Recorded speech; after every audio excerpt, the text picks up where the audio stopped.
I was given a glass of Kool-Aid, and so were the other children. It was horrible. He also was put in an insulin coma for 36 days with a recording beside him saying that your mother hates you over and over and over and over and over. That was beside my bed constantly, repeated 250,000 and 500,000 times. Well, there's a lot I could not remember after I got out of the Allen. When my family came, I was a zombie. I didn't even know who they were.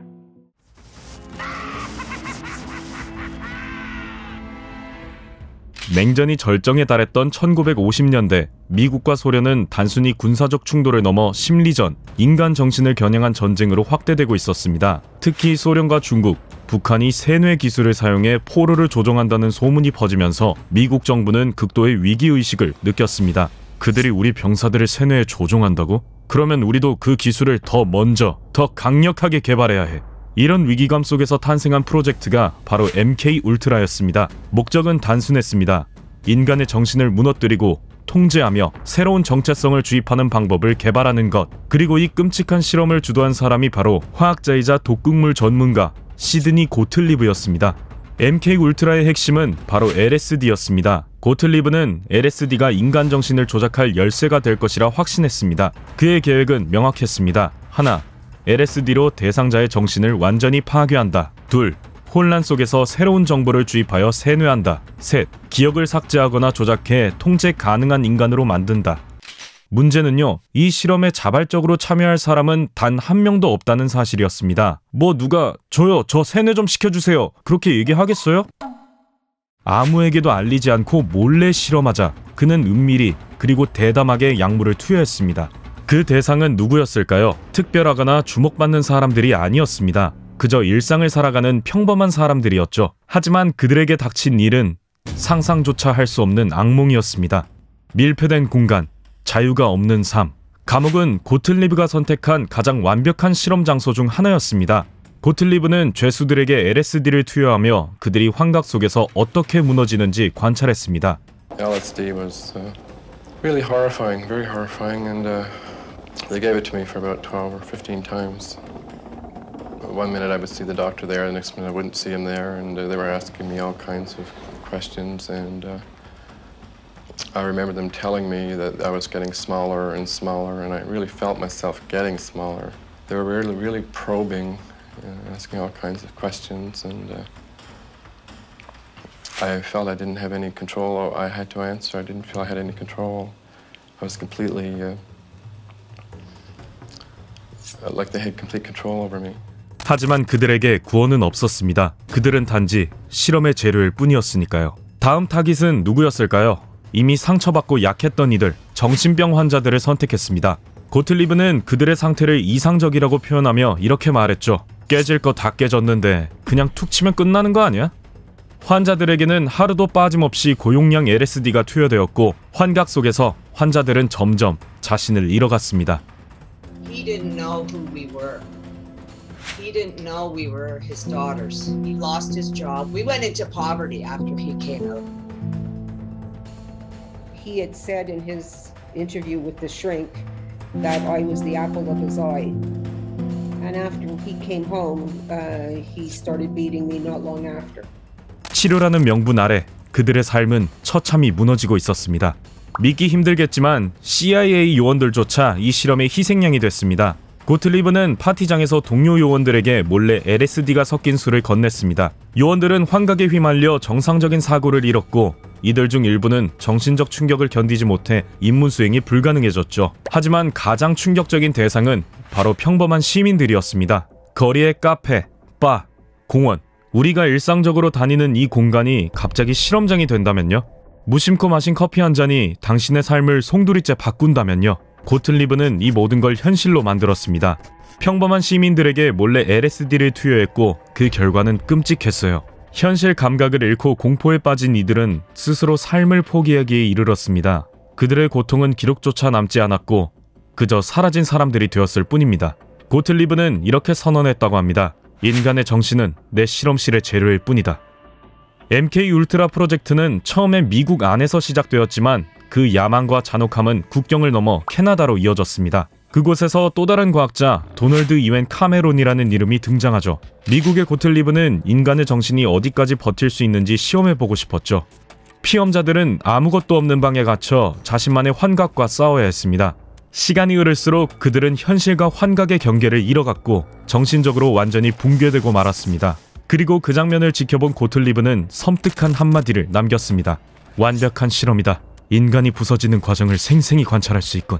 고틀리브의 광기는 계속 이어졌습니다. 그는 피험자들에게 전기 충격을 가하며 인간의 의지를 꺾으려 했습니다. 극심한 고통 속에서 피험자들은 모든 것을 고백했습니다. After 27 days of this, they said that they were discouraged because he still had ties to his former life, in that he was asking to see his wife. They decided to give him more Page Russell shock treatments and put him to sleep for another 30 days. 한편 몬트리올에서 카메론은 또 다른 목표를 가지고 전기 충격과 세뇌를 결합한 실험을 시작했습니다. 그의 목표는 기존의 정체성을 완전히 지우고 새로운 정체성을 심는 것이었죠. 3 weeks that was out of my life as far as I'm concerned because I can't remember anything about it.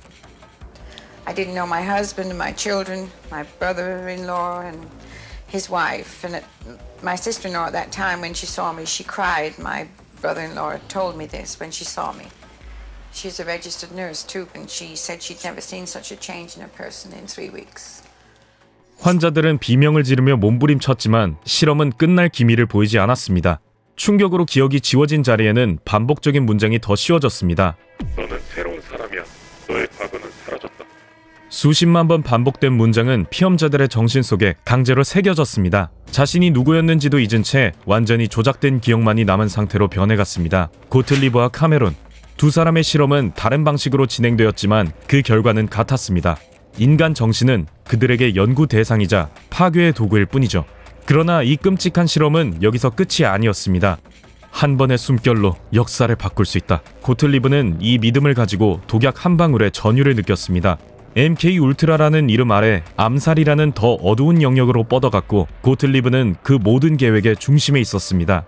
조용하지만 확실한 제거. 고틀리브의 가장 유명한 암살 대상은 쿠바의 지도자 피델 카스트로였습니다. 그는 카스트로가 즐겨 피우던 시가에 독약을 바를 계획을 세웠습니다. 단 한 번의 흡입만으로 카스트로를 죽음에 이르게 할 독약을 설계했지만 계획은 허무하게 끝났습니다. 하지만 여기서 멈췄을 고틀리브가 아니죠. 카스트로가 수영을 즐긴다는 사실을 알고는 그의 잠수복 안에 치명적인 곰팡이와 독소를 주입하려는 또 다른 계획을 세웠습니다. 하지만 잠수복은 카스트로에게 전달되지 못했고 음모는 또다시 허무하게 무너졌습니다. 카스트로만이 고틀리브의 암살 계획의 대상이었던 것은 아닙니다. 1960년 고틀리브는 당시 콩고 초대 총리였던 파트리스 루문바의 암살 계획에도 관여했습니다. 그는 독극물을 직접 준비해 루문바의 칫솔에 묻혀 암살하려 했습니다. 하지만 이 계획은 실행 단계에 도달하지 못하고 무산되었죠. 이 외에도 CIA는 다양한 지도자와 정치적 적을 암살하기 위해 독극물과 암살 기법을 모색했습니다. 때로는 캡슐 형태의 독약, 때로는 식품에 주입된 독성 물질 등 그의 상상력은 끝이 없었습니다. 그러나 모든 비밀은 언젠가 드러나는 법이죠. 1974년 MK 울트라의 실체는 뉴욕타임스의 보도로 처음 세상에 드러났습니다. CIA가 자국민을 대상으로 불법적인 인간 실험을 했다. 단 한 줄의 헤드라인은 세상을 뒤흔들었습니다. 이후 정부는 처치위원회와 록펠러위원회를 조직하여 MK 울트라의 실체를 조사하기 시작했습니다. 드러난 것은 상상을 초월하는 잔혹한 진실이었습니다. 150개 이상의 하위 프로젝트, 비밀리에 이루어진 수많은 실험들. 당시 한 증인은 이렇게 말했습니다. 우리가 알고 있는 건 단지 빙산의 일각에 불과합니다. 무엇이 더 숨겨져 있는지는 아무도 모릅니다. MK 울트라가 폭로된 후 그 중심에 있었던 시드니 고틀리브는 역사의 주범으로 낙인 찍혔습니다. CIA는 자신들의 치부를 가리기 위해 조직적으로 그를 보호했고 고틀리브는 은퇴 후 한적한 농장으로 돌아가 염소를 키우며 평화로운 삶을 꿈꿨습니다. 고틀리브는 때때로 후회를 표했지만 그 어떤 말도 이미 산산조각난 피해자들의 삶을 되돌릴 수는 없었습니다. 그렇게 고틀리브는 1999년 80세의 나이로 조용히 세상을 떠났습니다. 몬트리올에서 MK 울트라의 또 다른 악행을 주도했던 카메론 역시 책임을 피할 수 없었습니다. 그는 1967년 사망했지만 그의 실험으로 고통받은 피해자들은 결코 그를 용서하지 않았습니다. 1992년 피해자들은 캐나다 정부와 CIA를 상대로 법적 소송을 제기했고 일부는 배상금을 받을 수 있었습니다. MK 울트라의 실험은 공식적으로 종료되었다고 발표되었습니다. Offers a sincere apology to those of our citizens who were subjected to these experiments, to their families, and to their communities. 고튼리브는 염소나 키우며 조용히 죽어갔다지만 그가 남긴 악몽은 여전히 우리 현실에 남아 있습니다. 그리고 지금도 어디선가 또 다른 이름으로 실험이 이어지고 있을지도 모르죠. 어떤가요? MK 울트라 정말 끝났다고 믿으시겠어요?